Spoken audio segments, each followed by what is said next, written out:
Sí, hola, buenas noches. Gracias a Dios no hay antecedentes de asma en mi familia. Yo creo que es algo genético, pero también puede ser producida por los malos hábitos en su entorno, como por ejemplo el humo del cigarrillo, y todo lo que produce toxicidad al organismo. Es una opinión de una señora en relación al asma, ¿no? Pero lo que me llamó la atención acá fue el respecto del cigarrillo. Juan Manuel, el cigarrillo es algo que puede, qué sé yo, si la persona desde chica ya está de repente respirando el humo del cigarrillo, puede ser algo que despierte la enfermedad. O por ejemplo, una persona que tiene asma y convive con alguien que fuma. Esto también es algo que le puede llegar a perjudicar, es algo que no es recomendable. ¿Cómo se llevan el asma y el temita del cigarrillo? Sí, está clarísimo eso. El asma y el cigarrillo no se llevan bien, Ujú. tanto que la persona que tiene asma fume, como que fumen cerca o en su domicilio, o en su trabajo, o en su día a día. Con respecto a lo que decía la señora, el asma sí tiene una fuerte base genética, también depende mucho de las exposiciones. Muchas veces estas no son evitables porque va a depender del ambiente, de la zona donde estamos viviendo. No es lo mismo vivir en una ciudad grande con contaminación que vivir en una ciudad pequeña sin contaminación. Y hay cosas que básicamente no podemos evitar y que podemos, si tenemos la predisposición genética, en algún momento de la vida desencadenar el asma y empezar con los síntomas. Pero sí que el cigarrillo es una de las grandes desencadenantes y es una de las cosas que sí podemos evitar fácilmente. Qué bueno que la gente sepa, ¿no? La importancia de cuidarse con el temita del cigarrillo cuando se habla de asma, ¿no? Tenemos otra persona que nos escribió así, Juan Manuel. Mucha gente mandó mensajitos hoy, perdóname. No hay problema. Dice así, buenas noches. Según unos libros de autoayuda que leí, cuando una madre o un padre sobreprotege a sus hijos, esto también puede desembocar en un asma. Yo conozco hasta un caso que sucedió así. Hay que tener cuidado. Gracias por dejarme dar mi opinión. Soy María Elena de Tandil. ¿Es verdad, Juan Manuel, que, por ejemplo, esta sobreprotección de parte de un padre con el hijo, que, claro, ¿no? De repente es esa sobreprotección excesiva que hasta puede llegar a producir un estrés en el hijo? ¿Esto también puede desembocar un asma o es un mito? ¿Hay casos así que existan? No puntualmente que la sobreprotección o el estrés pueda generar el asma.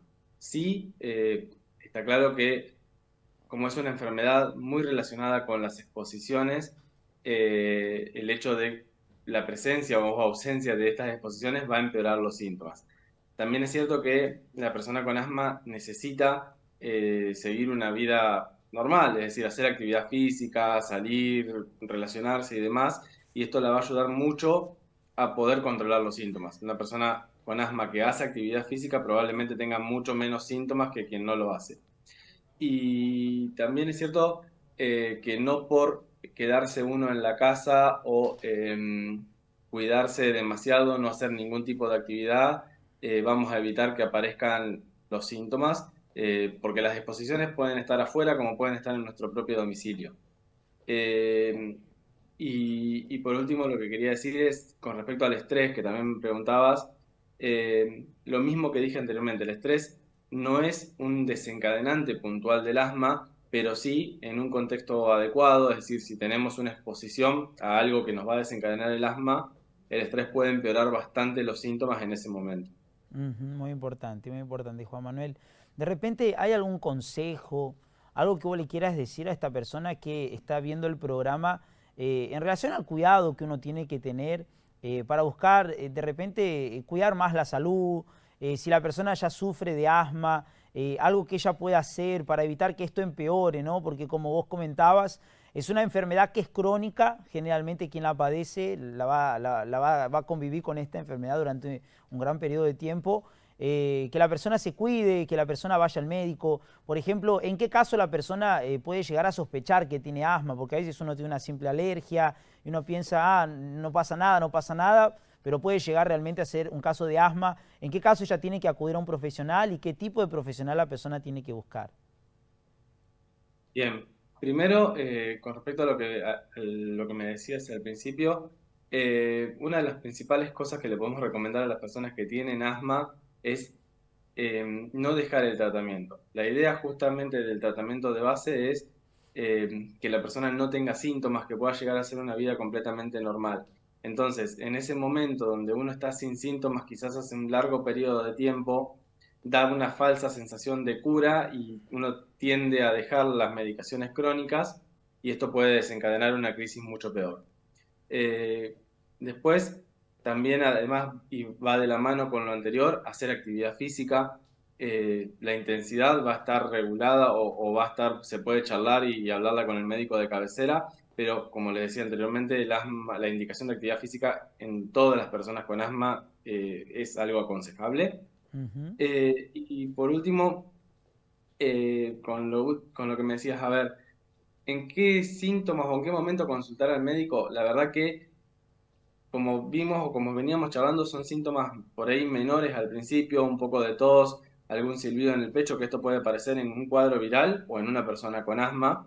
Entonces el consejo sería de consultar si estos síntomas son repetidos a lo largo del tiempo, es decir, si tiene quizás varias veces al año periodos que empieza con silbidos en el pecho, con broncoespasmo, con mucha tos que tarda varios días en irse, en ese caso yo consultaría.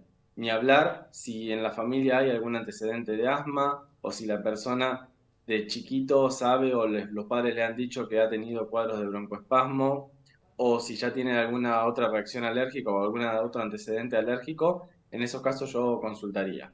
Se puede consultar primero con un médico clínico, con un médico generalista y si ellos consideran lo van a derivar al especialista o si la persona considera y quiere consultar directamente con un especialista, lo puede hacer, aunque el consejo sería seguir las vías clásicas, ¿no? Primero al médico clínico o al médico de familia y posteriormente al especialista si es necesario. ¿Hay algún tipo de estudio que la persona tenga que someterse para saber si ella tiene asma o es algo que, no sé, con un simple análisis sale?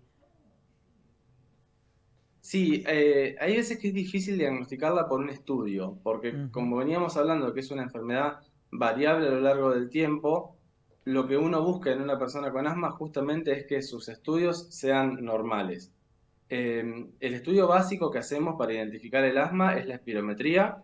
Esto sí se aconseja que una persona con asma tenga al menos una por año y según la gravedad puede ser cada menos tiempo, cada 6 meses, o en casos muy leves puede ser una cada 2 años, cada 3 años, pero sería el estudio básico para hacerse. Después, según el tipo de asma de paciente con asma que tengamos adelante, se puede hacer un análisis de sangre o algunos elementos en el laboratorio nos pueden orientar, pero el diagnóstico principal es con la espirometría.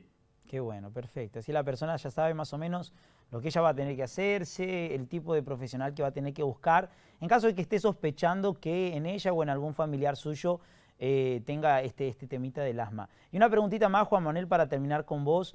En el caso de una persona que tiene un familiar con asma, ya sea un padre que tiene su hijito chiquito con esta enfermedad, o de repente un ser querido, un familiar que está padeciendo, es importante el acompañamiento de la familia, la contención, que de repente la familia quede atento, ¿no? Porque a veces uno habla del asma, no sé, aunque sea en mi cabeza me vienen mucho las cosas que uno ve en las películas, ¿no? Esos ataques, esas crisis que la gente no respira, que dónde está el PAF, que se desespera. ¿Será que están así, que la persona realmente tiene que estar atenta, qué sé yo, hasta cuando duerme? ¿Qué tipo de cuidado tiene que tener este padre o la atención que tiene que brindar para poder sobrellevar esta enfermedad? Sí, justamente por ahí en las películas se ve un poco exagerado, pero básicamente es así. Los ataques o las crisis de asma pueden ocurrir en cualquier momento, entonces lo aconsejable siempre es llevar el medicamento de rescate con uno, que el medicamento de rescate es un inhalador para hacerlo en el momento, y si es un niño que lo lleve siempre en la mochila o en el bolsillo para llevarlo a la escuela, a todos lados, porque puede pasar. Lo importante es, en toda persona con asma, aprender a identificar los síntomas para actuar al principio. Si yo empiezo con un poco más de falta de aire que la que tenía, o tengo más silbidos que los habituales en mí, o tengo una tos que no es normal a la que yo venía teniendo, en ese momento ya me lo tengo que hacer y no esperar a tener una falta de aire muy intensa. Hay casos donde la falta de aire es intensa de entrada y en esos casos lo mejor o lo más aconsejable es llamar rápidamente a un sistema de urgencias, pero por suerte son los más raros o son los menos frecuentes. Lo más común es que empiece con algún síntoma y si no se trata ese síntoma sí se puede ir agravando con el tiempo.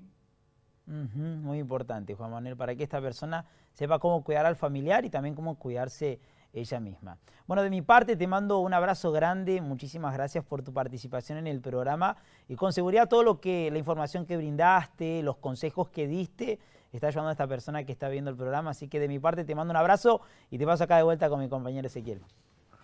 Bueno, muchísimas gracias a ustedes por la charla y por la invitación. Un saludito. Juan Manuel, y aprovechando la oportunidad, si alguna persona quiere entrar en contacto de forma personal con vos, ¿a través de qué medios o de qué forma, de qué manera pueden hacerlo? Bueno, me pueden contactar por el Instagram que está ahí en la descripción y de ahí podemos charlar y ver si es necesario una consulta o no. Buenísimo, entonces ahí lo ponemos en el graph. Desde ya, Juan Manuel, agradecemos muchísimo tu participación con nosotros y así te mandamos un enorme abrazo. Gracias por acompañarnos. No, muchas gracias a ustedes y muchas gracias por tocar este tema que es tan frecuente. No, por favor, hasta luego. Chao, chao. Hasta luego.